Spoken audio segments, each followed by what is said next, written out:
الحمد للہ وکفى وسلام علی عباده الذین اصطفى اما بعد فاعوذ باللہ من الشیطان الرجیم بسم اللہ الرحمن الرحیم وَإِذَا بُشِّرَ أَحَدُهُمْ بِالْأُنْثَى ظَلَّ وَجْهُهُ مُسْوَدًّا وَهُوَ كَظِيمٌ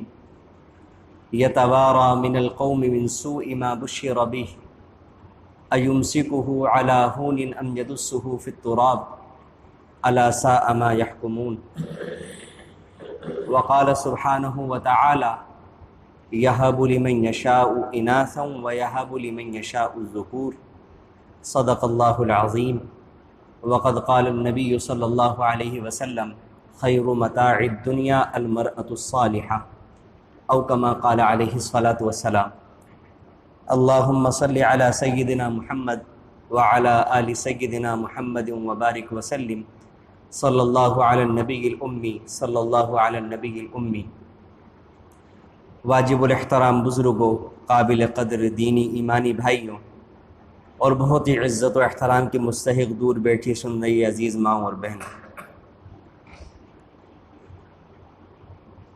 ابھی کچھ روز قبل میں پڑھ رہا تھا،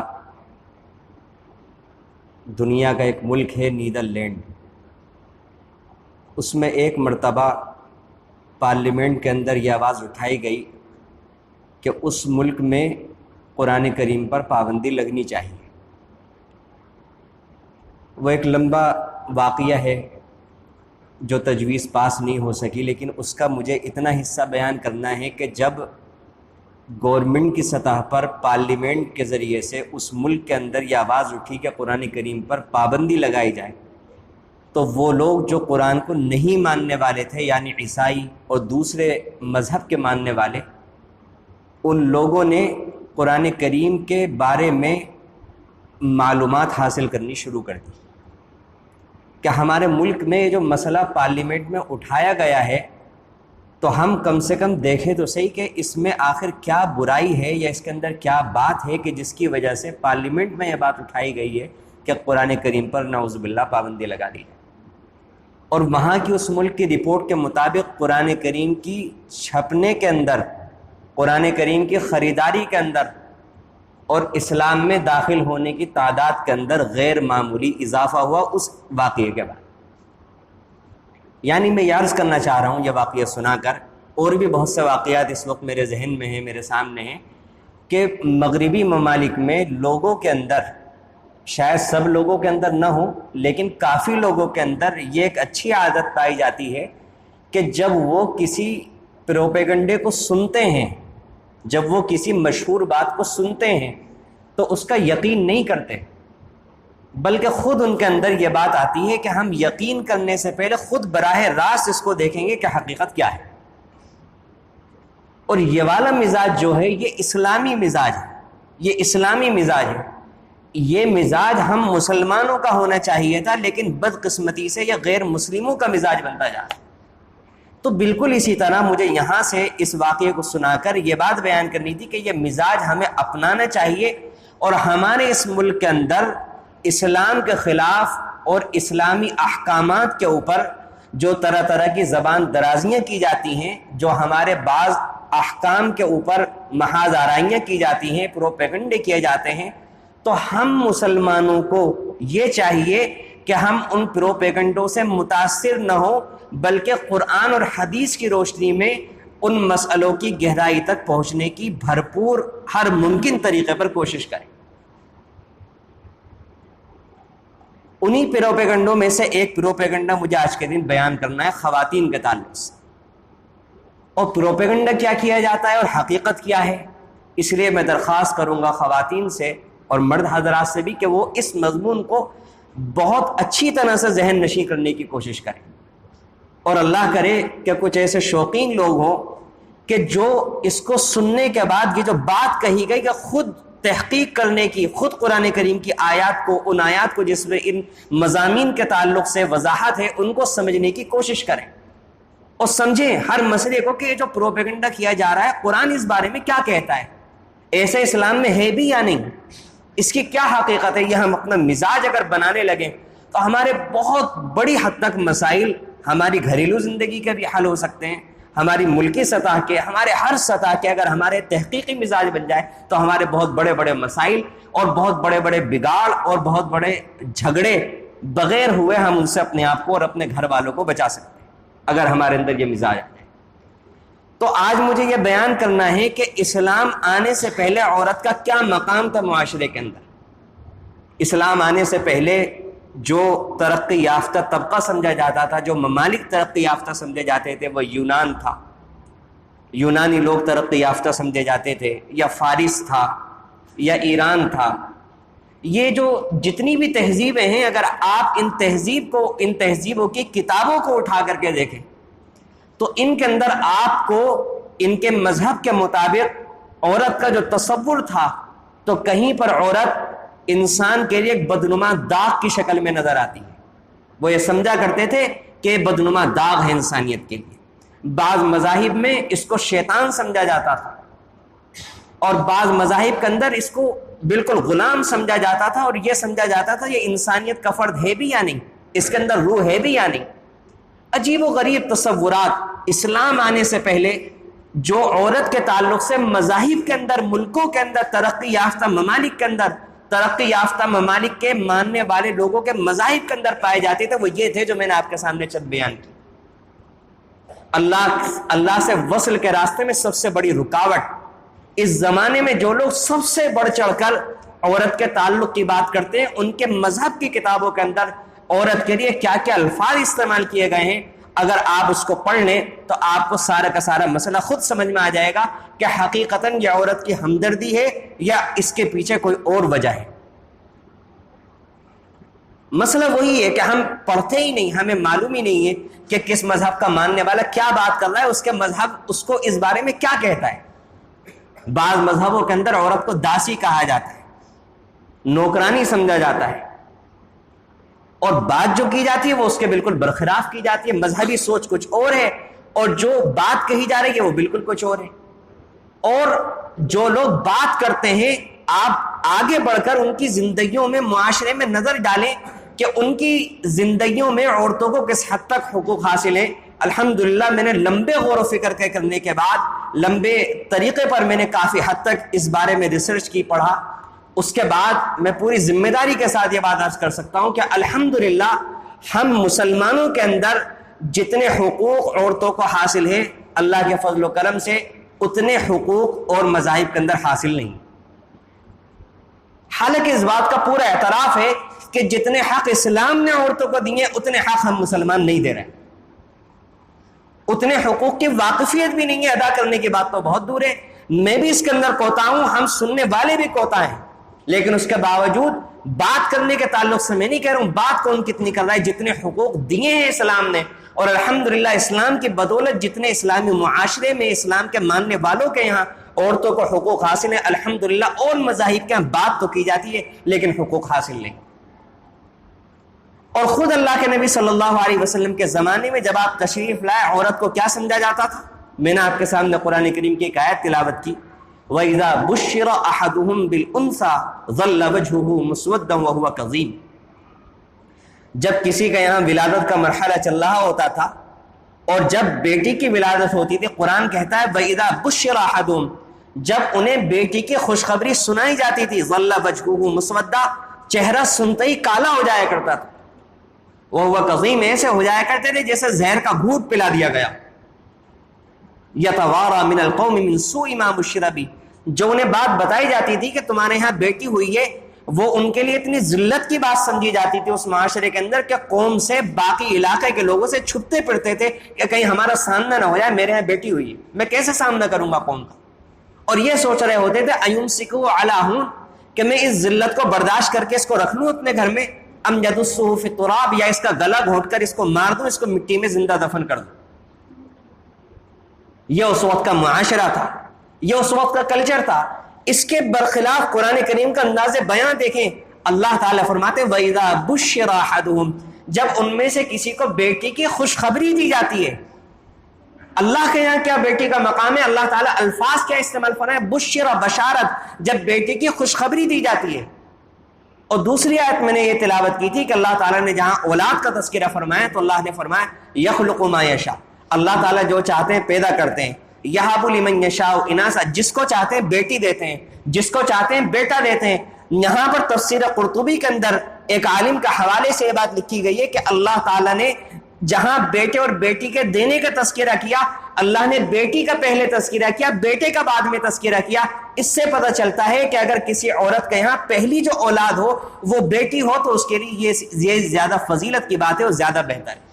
اللہ نے پہلے اس کو ذکر کیا۔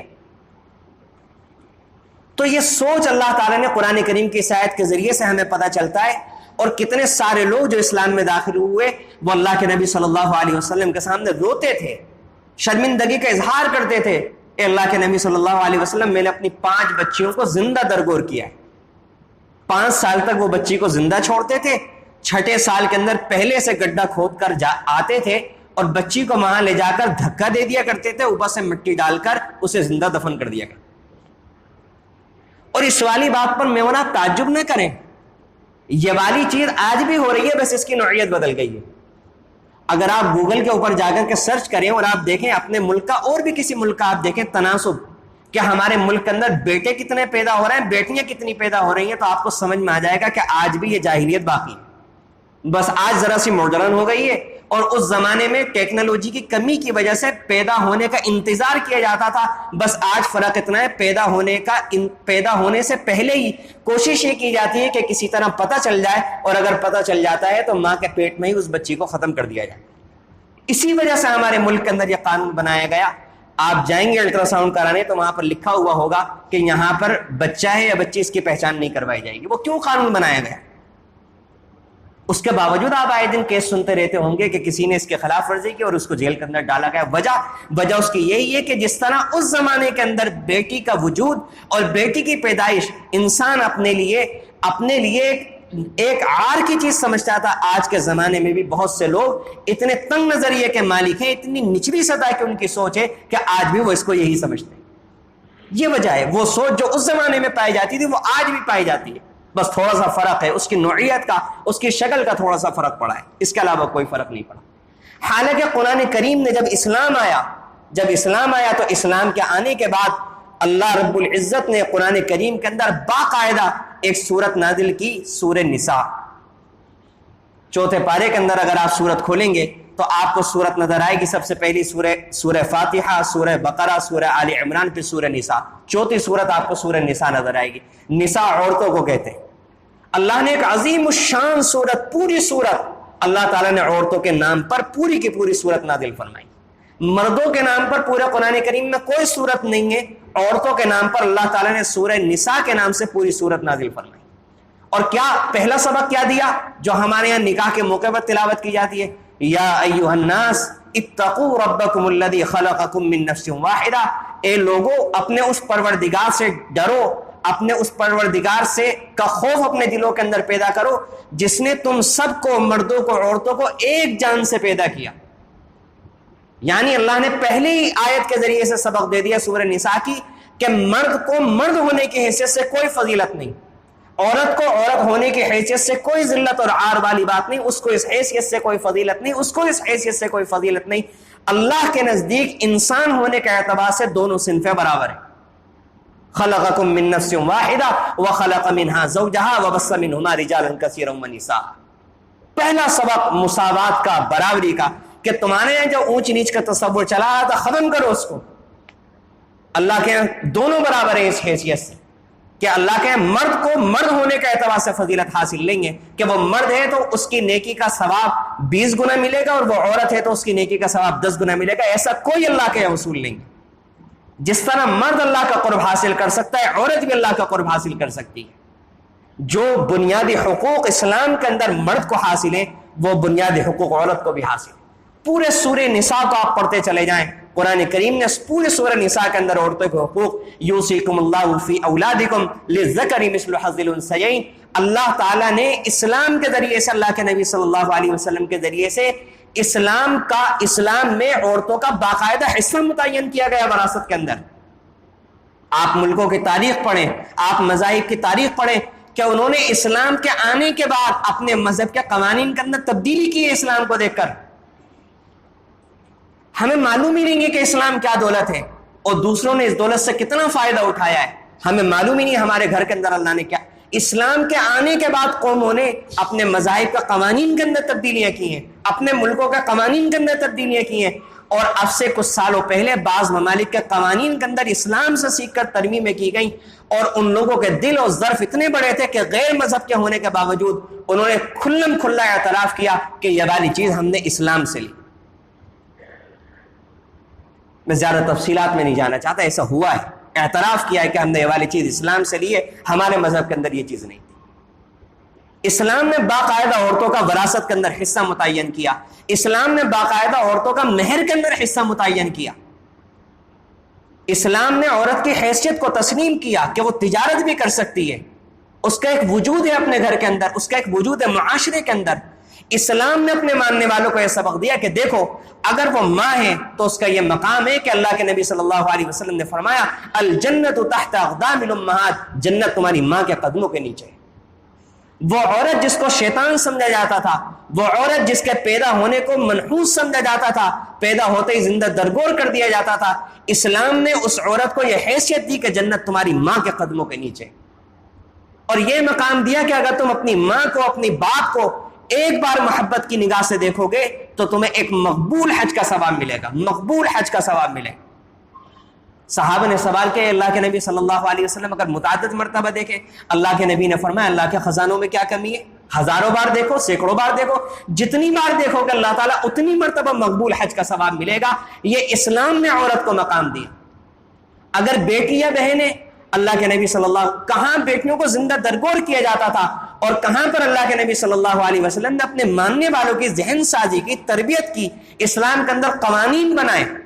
کہ جو خالی تربیت سے نہیں مانیں گے, قوانین کے ذریعے سے ان سے سختی سے نمٹا جائے گا جہاں اسلامی سلطنت ہوگی. آپ نے ذہن سازی کی کہ جس شخص نے اپنی 2 بیٹیوں کی, 3 بیٹیوں کی یا اپنی 3 بہنوں کی تربیت کی اور ان کو شادی کے لائق ہونے تک ان کی پرورش کی, ان کی شاندار تربیت کی, پھر شادی کر دی, اپنے فرض کو ادا کر دیا, اللہ کے نبی صلی اللہ علیہ وسلم نے فرمایا کہ میں اور وہ قیام جنت میں اس طرح سے ہوں گے. آپ نے دونوں انگلیوں کے ذریعے سے اشارہ فرمایا.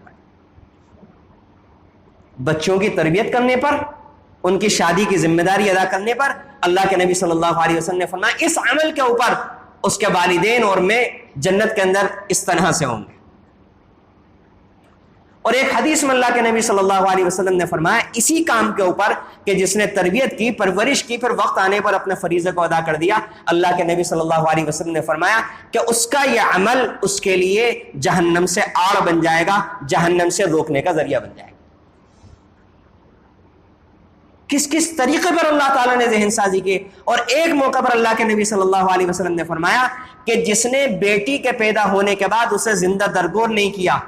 اور اس کو بیٹی ہونے کی وجہ سے رسوا نہیں کیا, اور تیسری بات آپ نے فرمائی کیا محبت رکھتا ہے اسلام, اپنے ماننے والوں کو کیا طریقہ سکھاتا ہے بیٹیوں سے, بہنوں سے, ماں سے اور بیوی سے محبت کرنے کا. یہ اونچا مقام دیا گیا ہے اسلام کے اندر ان چاروں افراد کو, اس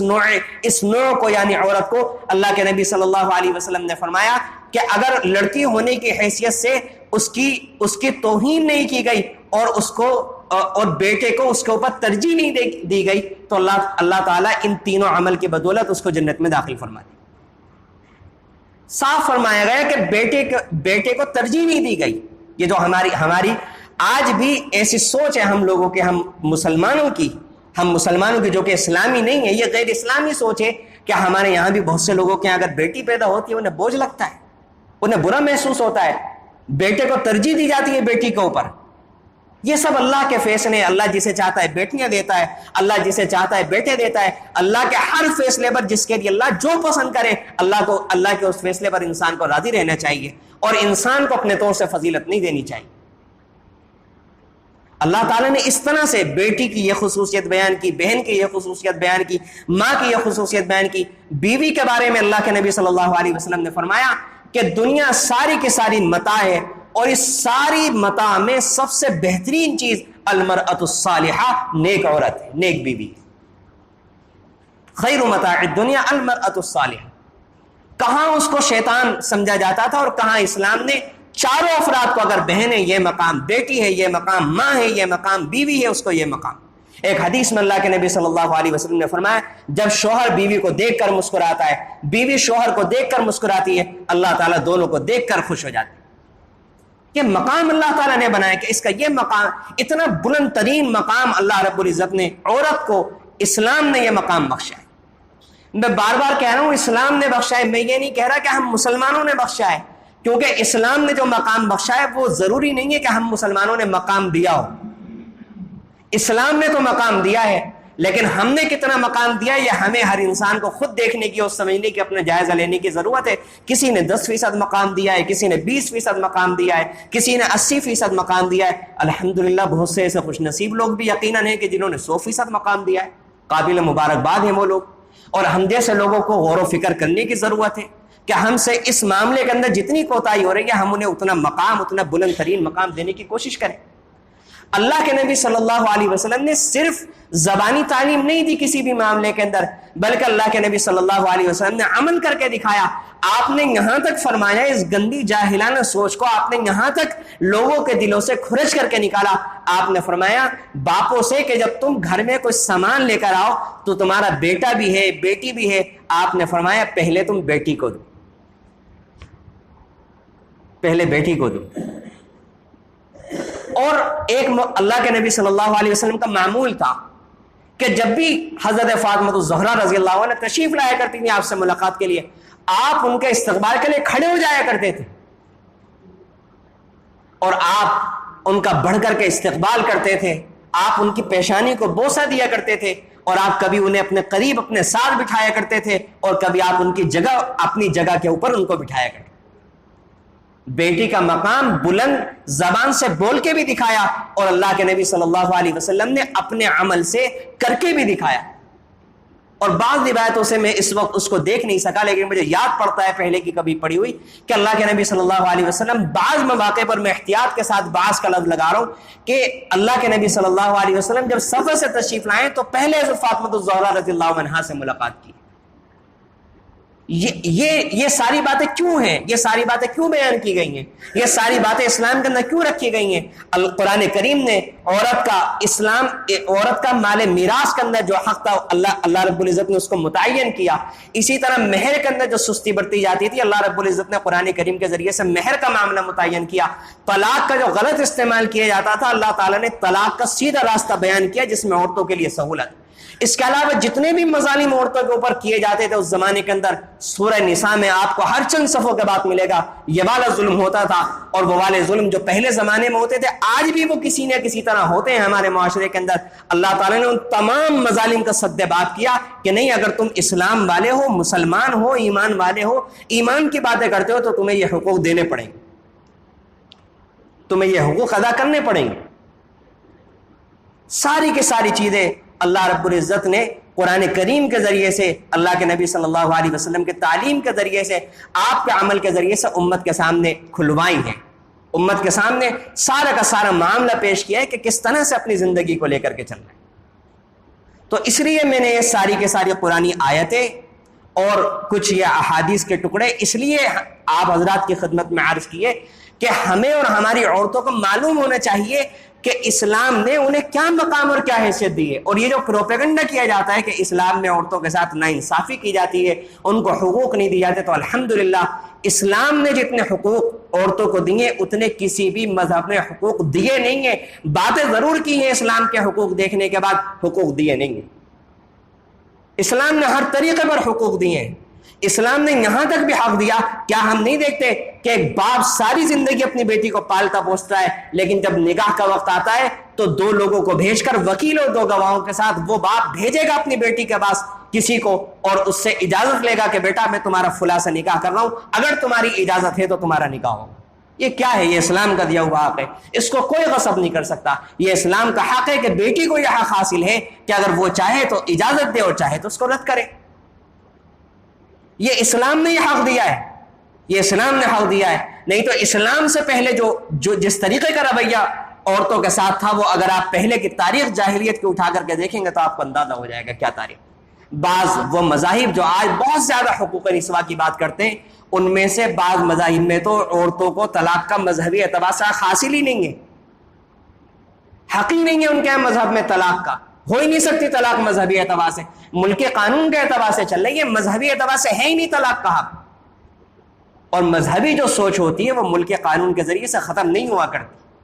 وہ کتابوں کے اندر ہو سکتی ہے، وہ زبانوں کے اندر ہو سکتی ہے، تقریروں کے اندر لایا جا سکتا ہے، لیکن اگر گھریلو سطح پر جا کر کے دیکھیں تو جس کا مذہب جس کو جو حق دیتا ہے، جس کی جو عزت مذہب کے اندر ہوتی ہے، وہی عزت حقیقتاً مل پاتی ہے۔ وہ سوچ ختم ہونے میں صدیاں بیت جاتی ہیں، ہزاروں سال گزر جاتے ہیں، لیکن صحیح معنوں میں سوچ ختم ہی نہیں ہو پاتی۔ اس لیے ہمیں جاننے کی ضرورت ہے، سمجھنے کی ضرورت ہے۔ اور رہی بات مغربی تہذیب کی، اگر کسی کے ذہن کے اندر یہ آتا ہو کہ مغربی تہذیب کے اندر عورتوں کو جو حقوق دیے جاتے ہیں وہ حقوق اسلام سے زیادہ ہمیں نظر آتے ہیں، تو میرے عزیز ساتھیوں، قابل احترام بزرگوں، قابل عزت ماؤں اور بہنوں، بہت چھوٹے جملے کے اندر اس سارے کے سارے مسئلے کو یہ گنہگار بیان کرے گا کہ عورت کو جو وہاں پر حق دیا گیا ہے وہ عورت کو حق نہیں دیا گیا، اس عورت کو حق دیا گیا ہے کہ جس کا جسم صرف عورت والا ہو، اس کی سوچ مردوں والی ہو، یعنی کہ مردانہ پن کو وہ عزت دی گئی ہے اور اس کو حقوق دیے گئے، عورت کو نہیں دیے گئے۔ میں وضاحت کر دیتا ہوں، مثال کے طور پر وہاں پر عورت مردوں والے کام کر رہی ہیں، وہاں پر ساری کا سارا طبقہ، گھر کے اندر اگر 7 افراد ہیں، 7 کے 7 کمائیں گے، مرد بھی کمائے گا، عورت بھی کمائے گی۔ کیوں؟ کیونکہ عورت کو یہ پٹی پڑھائی گئی، عورت کو بیوقوف بنایا گیا، عورت کو یہ پرفریب نہ دیا گیا کہ تم مرد سے کم تھوڑی ہو، وہ اگر کما رہا ہے تم بھی کماؤ، وہ ٹھیلا چلا رہا ہے تم بھی ٹھیلا چلاؤ۔ آج مغربی ممالک کے اندر عورتیں بوجھ ڈھو رہی ہیں، ان بیچاریوں کو یہ بتا دیا گیا تم مرد کے برابر ہو، تم مرد سے کم نہیں ہو، لہذا تم یہ سارے کے سارے کام کرو۔ اور اس زمانے کے اندر اس وقت جو صورتحال ہے، میں صرف اشارتاً یہ بات کہوں گا، آپ اندازہ کر لیں کہ کتنی بڑی بڑی سطح کی، کتنی شہرت یافتہ لڑکیاں، پورے ملکی سطح پر شہرت رکھنے والی، ان کے ساتھ کتنے مظالم ہو رہے ہیں۔ یہ اس زمانے اس خصوصاً ان دنوں کے اندر یہ کھل کر ہمارے سامنے آ رہا ہے۔ اب یہاں سے سمجھ لیجیے اسلام کی تعلیمات کیوں ہیں، اسلام نے کیوں کہا پردے کا خیال رکھو، اسلام نے کیوں منع کیا عورت کو باہر نکلنے کے لیے، اسلام نے کیوں کمانے کی عورت کو پر ذمہ داری نہیں ڈالی۔ کیونکہ لوگ بات تو کر سکتے ہیں عورت کو حقوق دینے کی، لیکن مرد کی فطرت کے اندر جو جذبات خود اس کے بنانے والے نے رکھے، وہ خود جانتا ہے کہ وہ جذبات کس حد تک دبائے جا سکتے ہیں اور کس حد تک ان کا سد بات کیا جا سکتا ہے۔ اس فطرت کے بنانے والے نے یہ اصول بنایا تھا کہ دونوں کو باہر الگ الگ رکھا جائے تو یہ جذبات بچ جائیں گے اور عورتیں محفوظ رہ جائیں گی۔ دونوں کو ساتھ لایا جائے گا، پردے کی آڑ ختم کی جائے گی، تو باتیں تو کی جا سکتی ہیں لیکن عورتوں کو تحفظ نہ حاصل ہوا ہے نہ ہو سکے۔ یہ اس وقت بالکل صاف طور سے بات سمجھ میں آ سکتی۔ تو اس معاشرے کے اندر جو حقوق جو حاصل ہیں وہ عورتوں کو حاصل نہیں ہے۔ عورت کون ہوتی ہے؟ عورت وہ ہوتی ہے کہ جو ماں بننا چاہے، عورت وہ ہوتی ہے جو ایک بیٹی بن کر رہنا چاہے، عورت وہ ہوتی ہے جو ایک بیوی بن کر کے رہنا چاہے، عورت وہ ہوتی ہے جو ایک بہن بن کر رہنا چاہے۔ مغربی معاشرے کے اندر بدقسمتی سے عورت نہ تو ماں بنتی ہے، نہ بیٹی بنتی ہے، نہ بہن بننا پسند کرتی ہے، نہ بیوی بننا پسند کرتی ہے، وہ کچھ بھی نہیں بننا پسند کرتی۔ آپ پڑھیں وہاں کی تاریخ کو، حاصل کریں وہاں کی معلومات کہ وہاں کا نظام معاشرت، نظام خاندان کس حد تک تباہ ہو چکا ہے۔ وہاں جائز بچے پیدا کرنے کا تصور عورتوں کے ذہن سے نکل چکا، بچے ہوتے ہی نہیں، بچوں کا تناسب دیکھیں کتنا کم ہے وہاں۔ باقاعدہ بعض جگہ تو حکومتیں بڑی موٹی رقمیں متعین کر رہی ہیں کہ آپ بچے پیدا کرو، آپ کو بڑی موٹی رقمیں دی جائیں گی، انعام دیا جائے گا، کیونکہ ان کے ملکوں کے اندر نوجوانوں کی تعداد گھٹتی جا رہی ہے، بوڑھوں کی تعداد بڑھتی جا رہی ہے، مرنے والے زیادہ ہو رہے ہیں، پیدا ہونے والے کم ہو رہے ہیں۔ یہ نتیجہ نکلا اس بے پردگی کا، یہ نتیجہ نکلا اس غیر فطری بات کرنے کا کہ جو اسلام کے خلاف کی گئی تھی، کہ 1 صدی کے اندر اس کا نتیجہ اور اس کا رزلٹ آ گیا۔ اور اگر واقعی دونوں کو برابر کے حق دیے جاتے ہیں، دیے جا سکتے ہیں، تو پھر یہ فرق کیوں ہے کہ ایک عورت مردانہ لباس پہنتی ہے اور اپنے لیے فخر سمجھتی ہے، لیکن مرد عورت کا لباس پہنا ہوا آپ کو مغربی ملک میں بھی نظر نہیں آئے گا۔ وہ آج بھی عورت کا لباس پہننا اپنے لیے ننگ اور عار کی بات سمجھے گا۔ اگر دونوں برابر ہیں، یہ مرد کا لباس پہنتی ہے تو وہ عورت کا لباس پہنے۔ آج عورت مردانہ کام کرنے اپنی شان کے مطابق سمجھتی ہے، اس کو اس کے اندر فخر محسوس کرتی ہے، لیکن کوئی بھی مرد ان مغربی ممالک کے اندر بھی گھریلو کام کو اپنی شان کے مطابق نہیں سمجھتا، خلاف شان ہی سمجھتا ہے۔ اگر دونوں برابر ہیں تو جب اسے وہ کرنے کے اندر فخر حاصل ہے تو اسے وہ کرنے کے اندر شرم کیوں آتی؟ پتہ کیا چلا؟ وہ بات جو میں نے شروع میں 2 جملوں کے اندر عرض کی کہ اس معاشرے کے اندر بھی عورت کو حق حاصل نہیں ہے۔ اگر کوئی عورت ماں بن کر زندگی گزارنا چاہے، اگر کوئی عورت بیوی بن کر زندگی گزارنا چاہے، اگر کوئی عورت پاک دامنی کی بات کرے تو اس معاشرے کے اندر وہ بدترین، بالکل بیکار، وہ بیمار، بالکل نچلی سطح کی عورت ہے، بالکل بیکار ہے ان کی نظر کے اندر، پاگل ہے وہ عورت کہ جو یہ بات کرے کہ میں شادی کر لوں، شادی کرنے کے بعد زندگی کا کیا مزہ؟ ان کے معاشرے کے اعتبار سے کیا ضرورت ہے کہ ایک مصیبت اپنے سر مول لے لی جائے اور اولادیں پیدا کی جائیں اور اولاد کی تربیت کی جائے، اور ایک آدمی یہ سوچتا ہے کہ مجھے کیا ضرورت آ گئی، میں اپنی کمائی میں کماؤں، محنت کروں اور اپنی اولاد کے اوپر خرچ کروں۔ یہ سوچ بن چکی ہے اس معاشرے۔ تو میرا عزیز و قابل احترام بزرگوں، اسلام نے عورت کو جو حقوق دیے ہیں وہ حقوق اللہ تعالیٰ نے قرآن کریم میں بیان کیے ہیں، حدیث میں بیان کیے ہیں۔ ہماری پڑھی لکھی بہنوں کو، بھائیوں کو یہ چاہیے کہ اسلام کے خلاف اس طرح کے جو پروپیگنڈے کیے جاتے ہیں ان پروپیگنڈوں کے اندر نہ آئیں اور خود اسلامی تعلیمات کو خود پڑھنے کی کوشش کریں کہ اسلام کے بارے میں جو بات کہی جا رہی ہے وہ کس حد تک صحیح ہے۔ اور ہمیں بھی یہ چاہیے کہ اسلام نے جو حقوق ہم مردوں کے ذمہ عورتوں کے رکھے ہیں تو ان کو ادا کرنے میں ہم اپنی ہمت اور وسعت اور استطاعت کے بقدر رتی برابر بھی ہم اس کے اندر کوتاہی نہ کریں، اس کی بھرپور کوشش کریں اور اپنے اندر تبدیلی لانے کی ہر ممکن کوشش کریں۔ اللہ رب العزت سے دعا ہے کہ اللہ تعالیٰ ان باتوں پر کہنے والے کو بھی اور سننے والوں کو بھی عمل کی توفیق عطا فرمائے۔ آمین۔ وآخر دعوانا الحمدللہ رب العالمین۔